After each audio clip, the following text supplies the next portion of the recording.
I have lived in Sarasota, Florida since 1992, 32 years. So I'm going to give you 5 warning signs. If you're considering moving here, I'll let you know exactly what it's like here. I got 5 points to talk about. First one, starting off with nature, you know, not just natural disasters, but nature in general. As you're probably aware, we do have beautiful nature here. I mean, just look right behind me. This is Lido Key. This is North Lido Beach, and I definitely love Lido Key. But it's not all sunshine like today. We do get hurricanes, we do get rains. So first of all, hurricanes.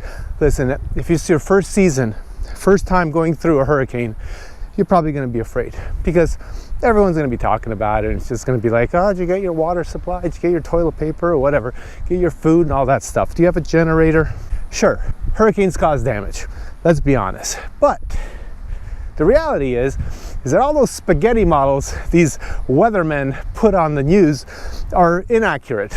They never go exactly where they're saying it's going to be.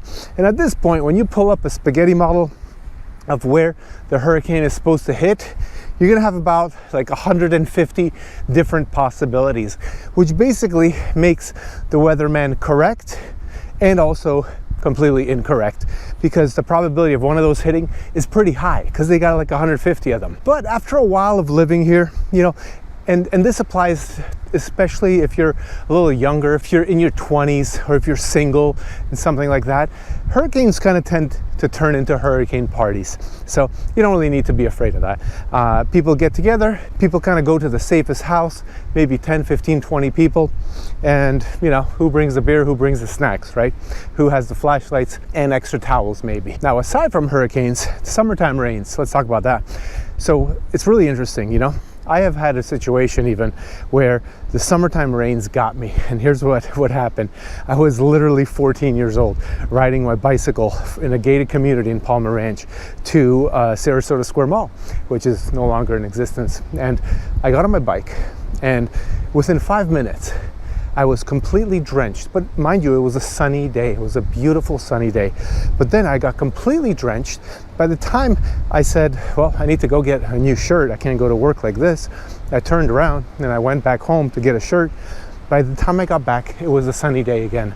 Literally like 10, 15 minutes of riding my bicycle.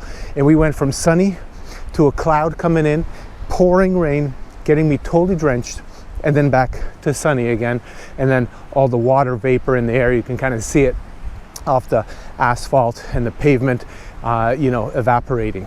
So this is something that happens. Summer rains happen. Sometimes they come out of nowhere. But one thing is, you can smell it. What I mean by that is you just feel it. You know, you get out there and you feel it, the humidity, you feel the slightly different smell that is indicative of rains coming in. Next one is, let's talk about the bugs, okay? Because bugs are they flourish in humid environments, hot, humid environments, and we definitely have a lot of humidity here and lots of bugs here. So bugs are a problem if you know, you don't maintain it. It's important to kind of go out and spray your house and have a pest control service all the time, or else, you know, you might get bugs, right? Especially if you don't do your dishes right away. Ants and cockroaches and random crap can come in.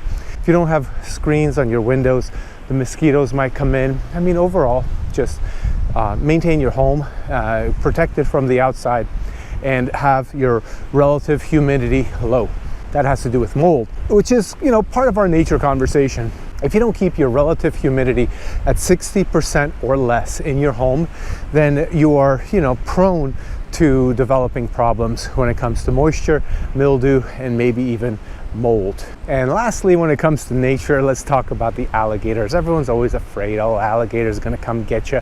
Look, once in a while, alligators do get people, but they usually get small kids, you know, or they might get like a dog or a little puppy or something that's like crawling right by the banks of a lake, of a freshwater lake.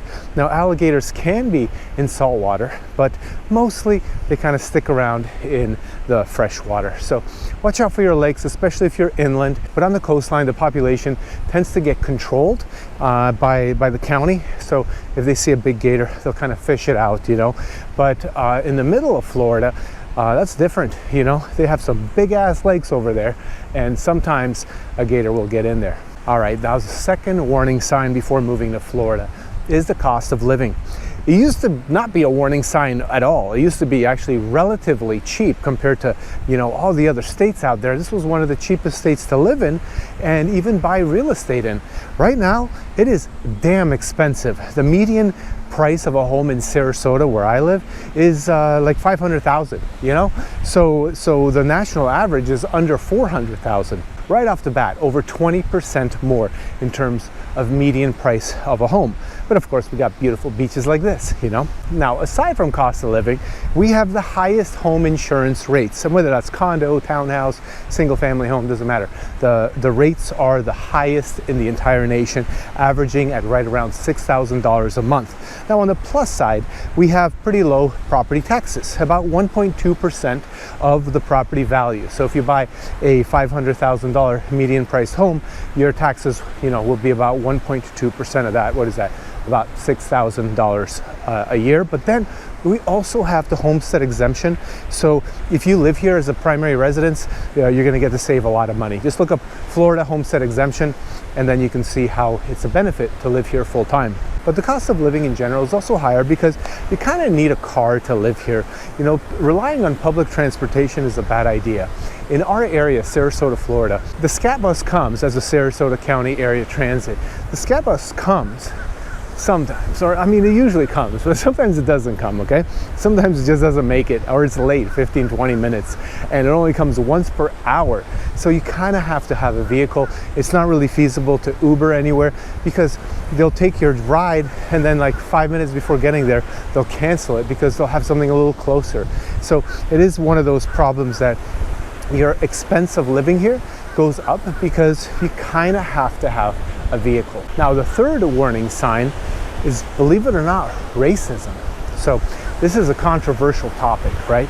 But so let me tell you what I know about it, okay? Because I can only speak from personal experience. Racism doesn't matter if it's towards whites, blacks, Asians, you know, people of a different religion. It doesn't matter. It's racism, right? And, you know, being a landlord in kind of lower income neighborhoods, the amount of racism I have experienced is through the roof. Through the roof. I can't even explain how bad it is. So I don't know if this is a Southern mentality thing, but obviously the South doesn't have the best reputation for racism. And, you know, some people would call what I'm calling, you know, racism, some people will call that reverse racism, but make no mistake about it, there's nothing reversed about it. It's just racism, it doesn't matter.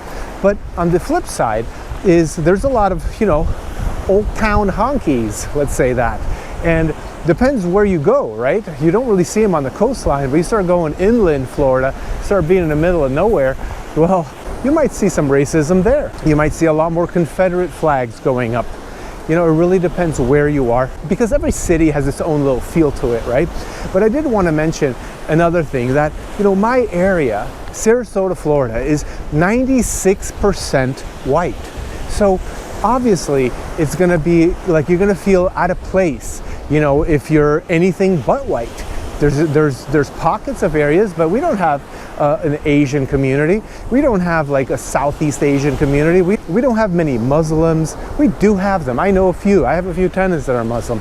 We just don't see a lot of that. But one thing you will see a lot of, especially if in your southeast Florida, is Spanish or Latin, anything to do with Cuba, Puerto Rico, Mexico. I mean, a lot of Latin people out there.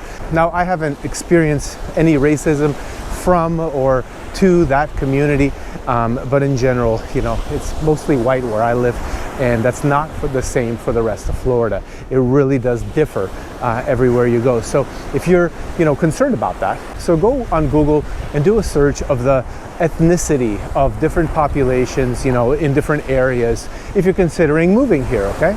All right, warning sign number 4, let's call it tourism. Let's call it snowbird season, okay? These are two things that happen at the same time. What it means is right after Thanksgiving, the third Thursday of November, begins the influx of the population from states up north And some people own, some people rent, some people come on vacation for a week, some people come for 5 months. So it usually ends around the second half of April. And by ends, I mean, it just trickles down, you know? A lot of people come here to vacation because of beautiful places like this right behind me. And by the way, I am a real estate agent in Sarasota, Florida. So if you want to buy anything, if you have any questions, all my contact info is below. Please reach out to me. I always communicate with anyone who reaches out to me here. And overall, here's what I'll say about the season. The roads get busier. The reservations for restaurants need a little bit more warning, a little more heads up, okay? Sometimes you can't even get a reservation. So obviously for anything in the month of February, it is a lot more difficult to get a good spot at a good restaurant at a decent time. Now, I welcome the snowbirds. I am really glad that they come here.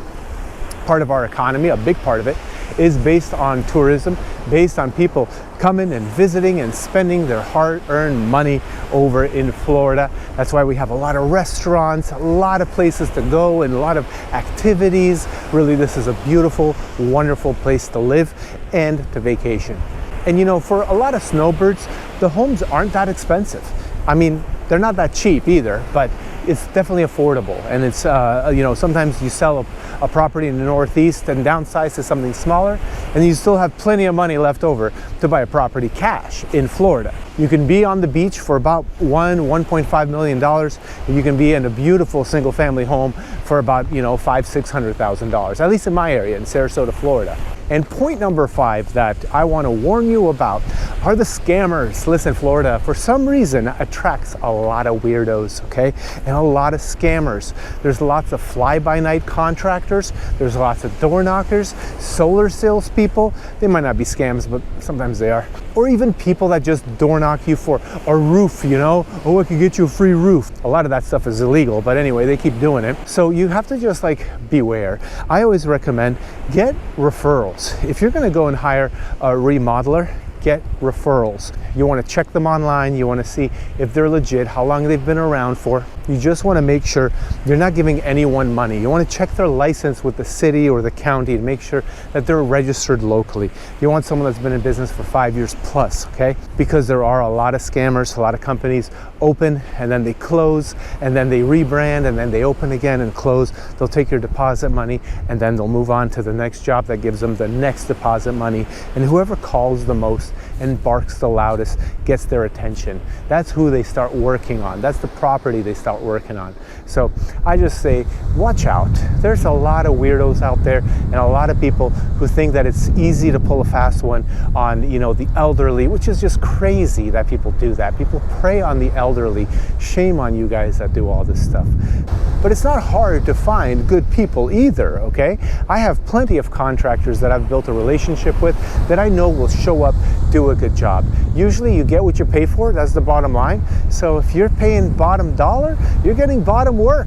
You might not get any work at all. Those are my 5 warning signs. Please subscribe to this channel. I really, really appreciate it.